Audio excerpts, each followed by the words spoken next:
Hello বন্ধুরা, আজকে তোমাদের জন্য নিয়ে চলে এসেছি একটা চটজলদি চিকেনের পদ। এতই টেস্টি হয়ে তৈরি হয় না, বাড়িতে যদি একা থাকো তাহলে কিন্তু এই পদটা একদম পাত খালি করে ফেলতে পারে। আরও একটা কি, বাসনও সেরম হবে না আর খুব তাড়াতাড়ি হয়ে তৈরি হয়ে যায়। তাহলে চলো রেসিপিতে চলে যাই খুব তাড়াতাড়ি। প্রথমেই দেখো আমি এখানে 100 টাকার কাছাকাছি মাংস নিয়েছি, তার মধ্যে দিয়ে দিলাম 2 চামচ আদা রসুন বাটা। একদম পরিমাণগুলোকে ঠিকঠাক জেনে নাও, তাহলে কিন্তু খুব সহজেই বানাতে পারবে। 100 টাকার মাংস মানে ওজনে 520 গ্রাম। সেই হিসেবে পেঁয়াজ দিচ্ছি 8 থেকে 10টা। এখানে ছোট সাইজের পেঁয়াজ ব্যবহার করেছি, আর দিয়েছি একটা বড় সাইজের টমেটো, আর ঝাল অনুযায়ী পরিমাণ মতন লঙ্কা। আমি এখানে 7 থেকে 8 পিস লঙ্কার ব্যবহার করেছি। তারপরেই দিয়ে দেবো সর্ষের তেল। সর্ষের তেলটা আমি এখানে বড় বড় চামচের 2 চামচ থেকে 3 চামচের ব্যবহার করেছি। আর দেবো এবার পরিমাণ মতো কিছু কিছু মশলা। মাংসতে যে বেসিক মশলাগুলো লাগে সেইগুলো কিন্তু আমি ব্যবহার করেছি, যেমন হলুদ, চিকেন মশলা, জিরে গুঁড়ো, ধনে গুঁড়ো, লাল লঙ্কার গুঁড়ো আর শুকনো লঙ্কার গুঁড়ো। এইবারে মাংসে দেওয়া মশলাগুলো সঠিক পরিমাণটা তোমাদেরকে বলে দিই। হলুদ গুঁড়ো দিয়েছি 1 চামচ, চিকেন মশলাও দিয়েছি 1 চামচ, কাশ্মীরি লাল লঙ্কার গুঁড়ো দিয়েছি 1 চামচ, জিরের গুঁড়ো 2 চামচ, ধনের গুঁড়ো 2 চামচ, আর দিয়েছি শুকনো লঙ্কার গুঁড়ো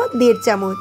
শুকনো লঙ্কার গুঁড়োটা যারা স্কিপ করতে চাও তারা কিন্তু অনায়াসে করতেই পারো। এখানে যারা ঝাল একটু কম খাও তারা কিন্তু হালকা একটু চিনি দিতে পারো, কোনো অসুবিধা নেই। আমি কিন্তু ব্যবহার করিনি। আর যাদের বাড়িতে ধরে নাও চিকেন মশলাটাও নেই, তারা কিন্তু ওটাকেও স্কিপ করতে পারো, ওটা অপশনাল, কিন্তু দিলে খুব সুন্দর লাগে টেস্টটা। এইবারে দেবো বড় চামচের 2 চামচ টক দই। টক দইটা দিলে না মাংসটাও যেরকম নরম সরম হয় আর গ্রেভিটাও কিন্তু খেতে খুব টেস্টি হয়। এইবারে মশলাগুলোর সাথে মাংসটাকে বেশ ভালো করে মাখিয়ে নিতে হবে, যাতে মাংসটা ভালো করে ম্যারিনেশনটা হয়ে যায়। ম্যারিনেশনটা করার সময় মনে পড়লো যে এর মধ্যে না লবণটা দেওয়া হয়নি, তাই জন্য ওটাকে ম্যারিনেট করে তারপরে এর মধ্যে পরিমাণ মতো লবণটা দিয়ে দিলাম। লবণের পরিমাণটা আর মেনশন করলাম না, লবণটা যে যার টেস্ট হিসেবে অবশ্যই দেবেন। দিয়ে ভালো করে মাখিয়ে নিতে হবে। এই ম্যারিনেটেড চিকেনটাকে যদি একটু 15 থেকে 20 মিনিট মতো রাখা যায় না, তাহলে কিন্তু মশলাগুলো খুব সুন্দরভাবে চিকেনের মধ্যে ঢুকে যায়। তাই জন্য 15 থেকে 20 মিনিট তো অনায়াসে রাখাই যায়। চিকেনটাকে ম্যারিনেশনে বসিয়ে দেখো কড়াইয়ের মধ্যে কিছুটা তেল গরম করে নিয়ে তার মধ্যে আমি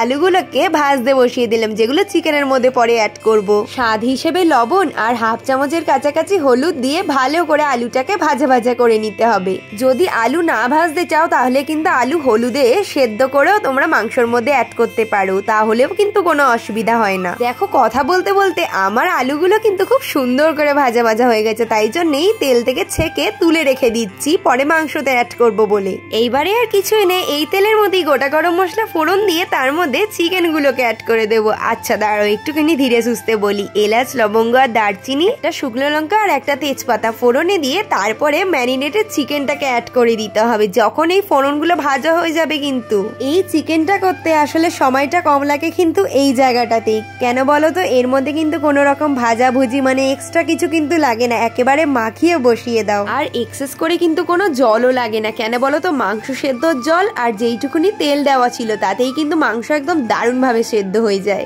মাঝখানে লক্ষ্য করেছিলে তো, আমি কিন্তু মাংসগুলো দেওয়ার পর হালকা নেড়ে চেড়ে কিন্তু ঢাকা চাপা দিয়ে তারপর যেই ফুটে গেছে তারপরেই কিন্তু আমি আলুগুলোকে অ্যাড করেছি, আর দিয়ে ভালো করে আবার একটু নাড়াচাড়া করে নিয়েছি। এই অবধি মাংসটা কিন্তু আমি পুরোপুরি লো টু মিডিয়াম ফ্লেমে করেছি।